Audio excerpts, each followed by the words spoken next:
આજે જવાનું તો હતું ડીમાર્ટમાં પણ પહોંચી ગઈ તો હું હોટલે જઈને બહાર તડકે બેહવું પડ્યું.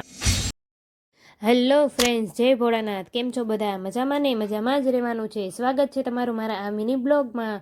જો આજે સવારમાં હું ને પરેશ બે રેડી થઈ ગયા છે ને દક્ષને પણ રેડી કરીને સ્કૂલ મોકલી દીધો છે. આજે અમારે જવાનું હતું ડીમાર્ટમાં થોડીક વસ્તુ લેવા. પછી અમે તો નીકળી ગયા ડીમાર્ટમાં જવા માટે ને ફાઇનલી ડીમાર્ટમાં પહોંચી પણ ગઈ.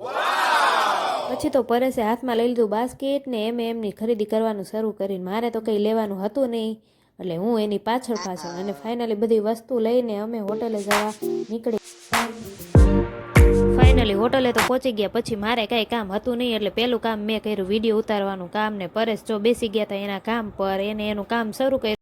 પછી તો આ ભાઈ રમાડતા હતા મારા નાના ઢીંગલાને. મને અંદર બહુ ઠંડી લાગતી હતી એટલે હું તો આવી ગઈ બહાર તડકે બેસવા. અને ઠંડી લાગતી હતી એટલે તડકો ખાઈ લીધો, પણ હવે ભૂખ લાગી છે એટલે ખાવું તો પડશે ને. એટલે હું તો આવી ગઈ હોટલના કિચનમાં આંટો મારવાને. ત્યાં આવીને જોઈ તો જો આ ભાઈ મસ્ત મજાના ગરમા ગરમ લચ્છા પરોઠા બનાવતા હતા.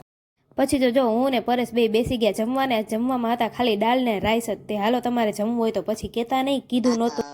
તો હાલો હવે જમી લઈએ. અને તમને મારો વિડીયો કેવો લાગ્યો તે કમેન્ટમાં કહેજો ને. લાઇક, શેર અને સબસ્ક્રાઈબ. બાય.